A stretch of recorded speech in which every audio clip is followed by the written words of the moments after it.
Good morning, class 10th. We were reading Power Sharing, the first chapter of Civics. We read Sri Lanka. If you have not read the thing, watch the video which I have posted earlier. Now, what we are going to study is simply the accommodation in Belgium. Now, this is a very complex type of a thing. It's very easy. It's very convenient. Don't worry. I'll explain it to you. Now, Belgium was a country where there were people speaking different languages. And in the lesson Nationalism in Europe, you might have read that it was basically based on the language. Everything was based on the language. Because once you change the language, the tradition, the culture, the food, the clothing, everything changes. So language played a very important role in separating people from one another, especially in Europe. Even today, language is definitely a very important feature. India के अंदर आपने देखा होगा. The people living in Bengal, they speak Bengali. The people living in Maharashtra, they speak Marathi. The people living in Punjab, they speak Punjabi. So what happens? Language always has played a very important role in grouping people in various sections of the society, especially at the national level. आज भी India के अंदर आप देखिए, not only in India, people in Arab countries क्यों कहलाती हैं? Because they speak Arabic. France के लोग फ्रेंच क्यों कहलाते हैं? क्योंकि दे स्पीक फ्रेंच. आया. इंग्लैंड के लोग दे स्पीक इंग्लिश. इसी तरह से बेल्जियम में 3 तरह के लोग रहते थे. ये मैंने आपको लिए लिख के रखा हुआ है. ये देखिए आप, 59% डच थे, 40% फ्रेंच थे और 1% जर्मन थे. रिमेंबर, पूरे बेल्जियम में अगर देखा जाए तो इनकी क्या थी? 59% डच थे, 40% फ्रेंच थे, 1% जर्मन्स थे. लेकिन जो कैपिटल था वहां पर ये कॉम्बिनेशन बिल्कुल अलग था. यानी अगर आप देखें तो पूरे बेल्जियम में तकरीबन 60% डच थे, 40% फ्रेंच थे. लेकिन ब्रसल्स में ये बिल्कुल उल्टा था. यहां पर 80% फ्रेंच थे और 20% डच थे. यानी 80% फ्रेंच थे और 20% डच थे. Now this was the combination. Remember, now will come to the, I tell you what happened over there. The problem was, पूरे बेल्जियम में 59% डच थे, यानी दे वर इन मेजॉरिटी, और 40% फ्रेंच थे, यानी दे वर इन माइनॉरिटीज पूरे बेल्जियम में.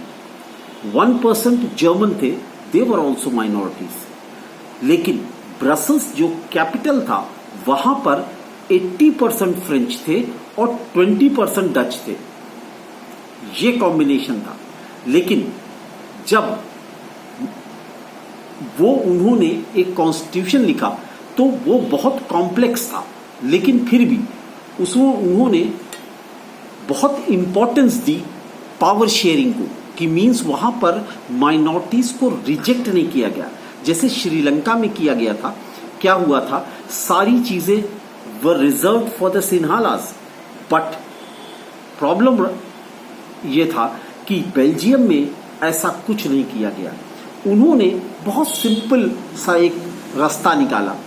पहला रास्ता क्या निकाला?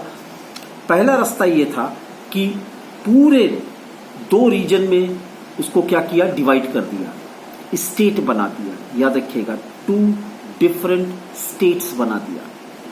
Means Belgium was divided into 2 different states. State government जो है ये क्या होती है? आगे वाले लेसन में फेडरलिज्म में हम बता देंगे what is a state. India के अंदर आपने देखा होगा यूपी एमपी होता है. लेकिन सेम चीज वाज देयर कि Belgium was divided into 2 states. एक रीजन वो था जहां पर डच स्पीकिंग लोग रहते थे, एक रीजन वो था जहां पर फ्रेंच स्पीकिंग लोग रहते थे। Now these state government were independent from the central government. फिर से समझिएगा कि ये नहीं था कि जो सेंट्रल गवर्नमेंट कहती थी वही स्टेट गवर्नमेंट करती थी, ऐसा नहीं था। सेंट्रल गवर्नमेंट के अंडर में थी, लेकिन दे वर हैविंग इंडिविजुअल पावर्स। जैसे कि इंडिया के अंदर है कि सेंट्रल गवर्नमेंट है, लेकिन स्टेट गवर्नमेंट सेंट्रल गवर्नमेंट के अंडर में नहीं है, उनके पास अपने रिसोर्सेज हैं। Same thing happened in Belgium. First thing to remember, the first step taken by the government of Belgium when they were drafting their constitution, first thing they kept in mind is power sharing, giving every power to the minorities, especially the French and the Germans. तो पहला step क्या था? The region was divided into two states, independent states, और वहां पर क्या था कि इंडिपेंडेंस जो स्टेट गवर्नमेंट थी, they were definitely free from the central government. दूसरी चीज क्या थी, उन्होंने क्या काम किया कि जो सेंट्रल गवर्नमेंट थी उसके अंदर 50% मिनिस्टर्स किसको दिए? Seats were reserve. जो 50% सीट्स थी, they were reserve for the French and they 50% seats were reserve for the Dutch. यानी दोनों को बराबर का हिस्सा दिया सेंट्रल गवर्नमेंट को। इसी तरह से जो कैपिटल ब्रसल्स था, हालांकि वहां पर फ्रेंच 80% थे और डच 20% थे, लेकिन फिर भी उन्होंने क्या किया, 50% डच को दिया, seats were reserve for the Dutch people and 50% seats were reserve for the French people. क्योंकि पूरे कंट्री में 50% सीट डच ने किसको दिया था? इनको दिया था, फ्रेंच को। तो इस हिसाब से French, when the Dutch people were ready, जैसे मैंने आपको यहां पर बताया कि फ्रेंच पीपल पूरे देश में सबसे ज्यादा ये थे, लेकिन पूरे देश में जब सीट अलॉट की गई तो 50% were given to the Dutch and 50% was given to the French. तो फ्रेंच लोगों ने, हालांकि यहां पर ज्यादा थे, लेकिन फिर भी कैपिटल में भी उन्होंने 50% सीट किसके साथ शेयर करी? डच के साथ शेयर करी। ये पावर शेयरिंग था। पहली चीज क्या था? The country was divided into two independent state government. These state government were basically independent from the central government. दूसरी चीज क्या थी? 50% seat at the national level were reserved for the French people and 50% was reserved for the Dutch people. In the same way, in the Brussels, capital Brussels, 50% seats were given to the French people and 50% seats were given to the Dutch people, in spite of the fact that French were 80% in the capital.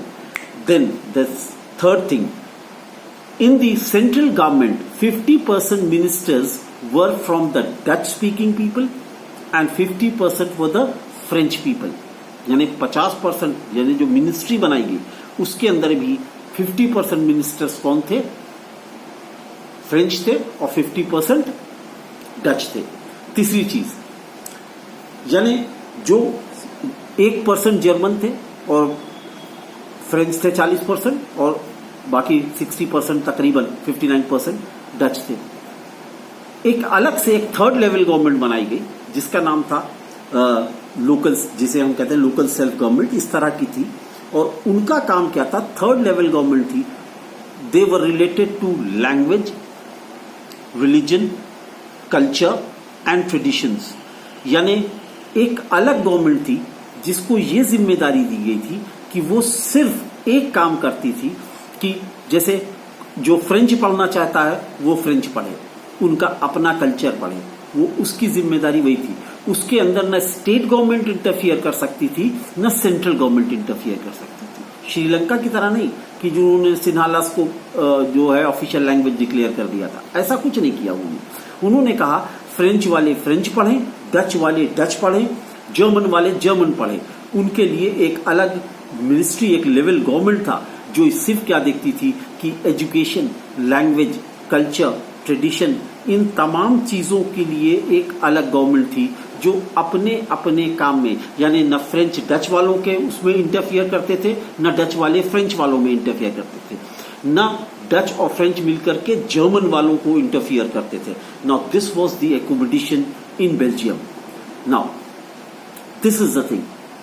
3-4 चीजें याद रखिएगा. First thing, power sharing में एक चीज का उन्होंने क्या कर रखा था. पहला अकोमोडेशन क्या था? The first accommodation was they divided this country into 2 states according to the population of the people living there, French and Dutch. These state government were very different from the central government. Means different in the sense they were independent. Now, the second thing, the seats which were reserved at the national level were 50% given to the Dutch people, 50% to the French people. Third thing, in the capital Brussels, 50% seats were reserved for the French people and 50% was reserved for the Dutch people. Third thing. Fourth thing, there was an independent third level government which looked into the matters related to the language, religion, culture and traditions. यानी तीनों अलग अलग थे. यानी French वाले अपना देखते थे, डच वाले अपना देखते थे, जर्मन वाले अपना देखते थे. लैंग्वेज और रिलीजन के आधार पर, यानी किसी को मना नहीं किया जाता था कि आप ये मत बोलिए, ये मत पढ़िए, जो मन में आए पढ़िए. उसके ऊपर कानून बनाने का अधिकार किसको था? उस थर्ड लेवल गवर्नमेंट को था. यानी फ्रेंच वाले अपना देखेंगे, डच वाले अपना देखेंगे और जर्मन वाले अपना देखेंगे. तो इससे इस तरह से ब्रसल्स के साथ क्या हुआ? It became a role model in Europe in terms of power sharing. कल मैं आपको बताऊंगा what were the advantages of power sharing in Belgium. Have a nice day and God bless you.